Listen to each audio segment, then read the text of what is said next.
आवाज बोलिए, मंच तक तो बोलिए। किसी का नुकसान हुआ? हाँ, नुकसान हुआ है, आप लोग झूठ बोल रहे हैं। जो लोग इस नगर को जलाने, हर 6 महीने पे जलाने की मन बना लेते थे, 6 महीने बाद दंगा करवा देते थे, 6 महीने बाद कहीं ना कहीं फसाद हो जाता था, उनका नुकसान हुआ है। उनकी हैसियत नहीं कि 2017 के बाद एक भी दंगा इस टांडा में कराने की हैसियत में कोई नहीं था। ये फायदा टांडा की आवाम को हुआ है। और किसका हुआ है? इस नगर में गौहत्या हो जाती थी। गौहत्या करना जायज है क्या इस्लाम में? होती थी कि नहीं होती थी? आज किसी की हैसियत नहीं है, और जिसकी जो भी करता है उसका नुकसान भारतीय जनता पार्टी करेगा। मैं ये डंके की चोट पे कह रहा हूँ। इस गलतफहमी में कोई ना रहे कि यहाँ पर मैं भारतीय जनता पार्टी की सरकार बना दूंगा और जो चाहूंगा वो करूंगा। इस गलतफहमी में आप लोग वोट मत दीजिएगा। जो सही है, न किसी अच्छे का नुकसान हो, लेकिन अगर कोई गलत है तो उसका नुकसान करने के लिए भारतीय जनता पार्टी के हमारे योगी आदित्यनाथ जी बैठे हुए हैं। ये अगर चाहिए कि कोई यहाँ पर अतीक अहमद बन जाए तो कतई ये भारतीय जनता पार्टी इसकी छूट नहीं देगी, क्योंकि इसका नारा ही है, न गुंडागर्दी न भ्रष्टाचार, अब की बार भाजपा सरकार। हाँ, हमने नारा दिया था, हमने कहा था कि सबका साथ सबका विकास। अब बताइए, भारतीय जनता पार्टी की किसी भी योजना को देते समय हमने देखा क्या कि ये हिंदू है कि मुसलमान है? देखा क्या? तो अगर भारतीय जनता पार्टी आप पर इतना विश्वास कर रही है, वो योजना को देते समय ये नहीं देख रही। मैं मानता हूं, मैं जानता हूं, भारतीय जनता पार्टी भी ये जानती कि 17 में आप लोगों ने वोट नहीं दिया था, लेकिन योजना देते समय हमने ये नहीं देखा कि इन्होंने वोट नहीं दिया था। हमने प्रत्येक योजनाओं का लाभ सभी वर्गों में समान रूप से जिसको जिस चीज की आवश्यकता थी वो देने का काम किया था। तो ताली एक हाथ से बजती है क्या? मैं करता रहूं और आप सब समय आने पर धोखा दे रहे, ये कब तक चलेगा? बहुत अच्छा मौका आप सभी के हाथों में आया है। ये भारतीय जनता पार्टी के लोग बहुत विश्वास आप पर जता रहे हैं। आप भी विश्वास की डोर को अगर इस चुनाव में मजबूत कर लेते हैं तो आने वाले दिनों में और अधिक फायदा आपको मिलने वाला है। लेकिन कहीं अगर शंकर जी हार गए तो इसका सारा आरोप आप पर जाने वाला है, सारा आरोप आप पर जाने वाला है। तो ये आरोप हम पर ना लगे, आप पर ना लगे। ये जिम्मेदारी यहाँ पर एक एक बंधुओं को उठाना है। अगर बात कहीं गलत हो तो बताइए। 17 से 22 तक संजू देवी विधायक थी, मेरे हाथों में पावर था, लेकिन ये पावर मैं किसी को नुकसान करने में नहीं लगाया। हाँ, गांव गरीब किसान के उत्थान में ही मैंने अपने पावर का इस्तेमाल किया हूं। इस बात को आप सब जानते हैं, भली भांति जानते हैं। इसलिए मैं निवेदन कर रहा हूं कि शंकर गुप्ता के हाथों को मजबूत करेंगे तो जिस प्रकार बिना किसी भेदभाव के 2017 से 2022 तक इस विधानसभा में भारतीय जनता पार्टी की सरकार चली है, उसी प्रकार 2023 से 2028 तक बिना किसी भेदभाव के नगर पालिका की सारी योजनाएं समान रूप से सबके बीच में जाने वाला है। आज क्या होता था? आज भेदभाव होता था। आज जो भी चेयरमैन होते थे, ये हिंदुओं की पीड़ा मैं बयान कर रहा हूं, जो भी चेयरमैन होते थे वो हिंदुओं के बाजारों में, हिंदुओं के कस्बे में भेदभाव करते थे।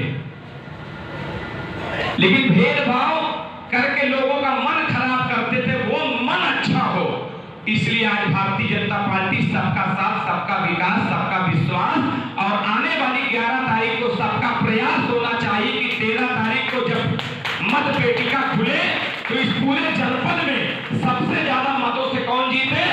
शंकर जीते, जिसको जीताने के लिए आप सभी मन बना चुके हैं। और निश्चित तौर पर आपने मन बनाया है तो मैं ये विश्वास दिलाना चाहता हूं इस मंच को कि सबसे ज्यादा मतों से ये टांडा का नगर पालिका हम सभी जीत कर और आने वाली 5 तारीख को विकास का वो चौमुखी विकास की गंगा बहाएंगे, जिसको आप सभी ने आज तक आजादी के बाद सबसे पुराना नगर पालिका है। लेकिन आज इसकी दशा क्या ये गलियों में जाने के बाद समझ में आता है। वो तो संयोग से 2017 के बाद भारतीय जनता पार्टी की सरकार आई कि गलियां ठीक हो गई, सड़कें ठीक हो गई, व्यवस्थाएं कुछ हद तक ठीक हो गई, क्योंकि जो अध्यक्ष पद की कुर्सी पर बैठता है ना, इसका बहुत पावर होता है। अध्यक्ष पद के कुर्सी पर बैठाने के लिए उससे भी ज्यादा महत्वपूर्ण क्या है कि आप अपने वार्डों में सभासदों को भी जिताएं, क्योंकि अगर सभासद विपक्ष के होंगे तो इनको काम नहीं करने देंगे। वो बोर्ड की अपनी एक व्यवस्था है, वहां पर जो सदस्य होते हैं वो बहुमत से जो वहां तय होता है बोर्ड में, वही ये कर पाएंगे। तो भारतीय जनता पार्टी के सभासद के प्रत्याशियों को भी आप सभी को जिताना, ये नहीं देखना कि मुझे ये किसी दिन गाली दे दिया था। मोदी जी को भी बहुत लोगों ने गाली दिया था, किसी ने कहा था मौत का सौदागर। मोदी जी को अमेरिका ने वीजा देने से मना कर दिया था, लेकिन वही अमेरिका आज मोदी जी कहते हैं उठ तो उठ जाता है, और मोदी जी कहते हैं बैठ तो बैठ जाता है। तब मुझे लगता है कि हिंदुस्तान के एक एक आवाम का सर गौरव से ऊंचा होता है जब मोदी जी दुनिया के किसी कोने में जाते हैं और बोला जाता है भारत माता की जय। कोरोना काल आप लोगों ने देखा होगा, पूरी दुनिया में हाहाकार मचा था, पूरी दुनिया को लोग बड़ी संख्या में मरने की कगार पे चले गए थे, मर रहे थे, एक एक घर से कई कई लाशें निकल रही थी। अपना हिंदुस्तान भी उससे अछूता नहीं था, लेकिन बहुत जल्दी मोदी जी और योगी जी की सरकार ने काबू किया था कि नहीं किया था। आज फिर चीन उस कोरोना जैसी महामारी से जूझ रहा, अमेरिका में हाहाकार है, लेकिन अपना हिंदुस्तान, यहाँ पर हम लोग बड़ी संख्या में बैठे हैं, वहां पर लॉकडाउन चल रहा है, यहाँ बिना मास्क के हम लोग बैठे हैं। मोदी जी ने हम सभी को वैक्सीन दे दिया है, वो भी निःशुल्क दिया है, कोई पैसा हमसे नहीं लिया है, और कोरोना में कोई भूखा न मरे इसके लिए हमारी सरकार ने राशन की दुकानों पे महीनों में 2 बार राशन देने का काम किया, ताकि गरीब भी शान से अपना पेट पाल सके। आयुष्मान कार्ड 5 लाख रुपए तक के इलाज के लिए मुफ्त, वो आयुष्मान कार्ड हमको देने का लोगों भारतीय जनता पार्टी की सरकार ने काम किया है। विश्वास मानिए कि गरीब जब गंभीर बीमारी से जूझता था तो सेठ साहूकारों से ब्याज पे पैसा लेकर अपने परिजनों का इलाज कराता था। गरीब को कोई बहुत अधिक उधार दे सकता है तो 1 लाख रुपया, वो लखनऊ जाता था, 1 लाख रुपया खत्म हो जाता था, मरीज भी खत्म हो जाता था, यहाँ आकर वो कर्जदार हो जाता था और अपने परिवार को बचा नहीं पाता था। मोदी जी ने ऐसी व्यवस्था बनाई कि गरीब वो आयुष्मान कार्ड अपने जेब में रखे और स्कॉर्पियो बुक करके लखनऊ ले जाए, सहारा वेदांता जैसे महंगे अस्पतालों में इलाज करावे, अपने परिजनों को भी ठीक करके ले आवे, और 1 पैसे का कर्जदार नहीं होता। ये व्यवस्था हमारी सरकार ने दिया है। उज्ज्वला योजना, आपको ध्यान होगा कांग्रेस की सरकार जब रहती थी तो मैंने भी लाठी खाया है, मैं आया था कपूर साहब के यहाँ सिलेंडर लेने, वहां पर लाइन लगी थी और गलती से मैं, पुलिस वालों की व्यवस्था होती थी, गलती से मैं 2 कदम आगे चल गया, पुलिस वाले ने मुझे 1 लाठी मारा था। समाजवादी पार्टी के नगर अध्यक्ष जब आज हाथों में मोबाइल देने का काम भारतीय जनता पार्टी ने किया है, सिम देने का काम भारतीय जनता पार्टी ने किया। कांग्रेस की सरकार थी तो ये BSNL का सिम लेने के लिए लोगों पर लाठियां चटकती थी, हजारों रुपए में ब्लैक होता था, आज 20 रुपए में सिम मिल रहा है। आज गरीब भी अपने परिजनों से लंबे समय तक बात कर ले जाए। ये परिवर्तन जो आया है, ये जो कमल का बटन देशवासियों ने दबाया था, वो परिवर्तन आज समाज में दिखाई दे रहा है।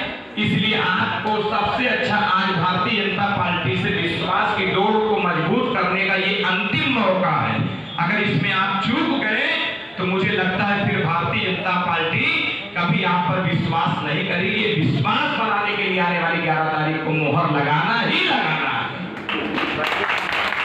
शंकर जी बैठे हुए हैं, इनका स्वभाव आप लोग जानते हैं, इनका प्रभाव भी आप लोग जानते हैं कि जब नगर में नगर पालिका का गुंडई चल रहा था तो इन्होंने आह्वान किया नगरवासियों से और सड़क पर उतरकर उनकी दुश्वारियों के साथ खड़े होने का काम किया। वो दुर्भाग्य का विषय रहा कि कुछ इन्होंने काम कराया और कुछ नहीं करा पाए, क्योंकि चेयरमैन के हाथ में, मैंने अभी कहा था कि बहुत पावर होता है, तो इनको उस कुर्सी पर आपने बैठाने का अगर काम किया तो हम सब ये मंच के लोग विश्वास दिलाते हैं कि आज तक जो उस कुर्सी पर बैठता था वो जो चाहता वो होता था, लेकिन जिस दिन शंकर कुर्सी पर बैठ जाएंगे उस दिन ये आवाम जो चाहेगी वो नगर पालिका में होगा। ये बदलाव भारतीय जनता पार्टी की तरफ से मैं आपसे आह्वान करता हूँ। तो ये बदलाव लाने के लिए ये केवल जिंदाबाद करने से काम नहीं चलेगा, इसको वोट में बदल कर आप लोग 11 तारीख को दिखाइए। जिंदाबाद आपने कपिल देव वर्मा के साथ किया था, ये देखिए खुल के बात हो ताकि आपको भी अच्छा लगे, हमको भी कहते अच्छा लगे। आपने जिंदाबाद कपिल देव वर्मा के साथ भी किया था, वही धोखा कहीं शंकर गुप्ता को मत दीजिएगा। ये अंतिम मौका आपके हाथ में है और आज के बाद जिस मोहल्ले से आप लोग आए हैं वहां पर जाकर इस बात की चर्चा करिएगा कि बहुत धोखा हमने अपने साथ किया। भारतीय जनता पार्टी को आप नहीं धोखा देंगे, आप अपने साथ धोखा देंगे, अपने साथ धोखा करेंगे, क्योंकि भारतीय जनता पार्टी आएगी तो नया सवेरा लाएगी। ये बदलाव की स्थिति केवल और केवल भारतीय जनता पार्टी ला सकती है। सबका साथ सबका विकास का नारा आखिर इसके पहले समाजवादी पार्टी के लोगों ने क्यों नहीं दिया? बहुजन समाज पार्टी के लोगों ने क्यों नहीं कहा कि ना गुंडागर्दी ना भ्रष्टाचार, अब की बार बसपा सरकार क्यों नहीं कहा? क्योंकि वो गुंडा बदमाश भ्रष्टाचारियों का एक हुजूम है उनके पास। 2014 से अब तक मोदी जी की सरकार है, 2017 से लेकर अब तक योगी जी की सरकार है। एक भी मंत्री के ऊपर भ्रष्टाचार का आरोप लगा क्या? बताइए, लगा? केवल एक ही लोग बोल रहे हैं। अखबार नहीं पढ़ते क्या आप लोग? अखबार में पहले आता था कि नहीं, जब बहुजन समाज पार्टी की और समाजवादी पार्टी की और कांग्रेस की सरकार होती थी कि आज भला मंत्री ने 1000 रुपए करोड़ का घोटाला किया, आती थी कि नहीं आती थी? आज वही 1000 करोड़ का घोटाला बचाकर मोदी जी ने नारा दिया, ना खाऊंगा ना खाने दूंगा, और वो व्यवस्था नीचे तक लाने का काम किया। जो 1000 करोड़ रुपया किसी के तिजोरी में चला जाता था, वही 1000 करोड़ रुपया गरीबों में वितरण हो रहा है, जिनके सर पे सभी छत नहीं होता था। पूरा बरसात जो एक भगौना लेकर और बरसात का पानी इकट्ठा करके ले जाके बाहर फेंकते थे, उनके सर पे वही 1000 करोड़ रुपए से मोदी जी ने सर पे छत देने का काम किया है। उसी 1000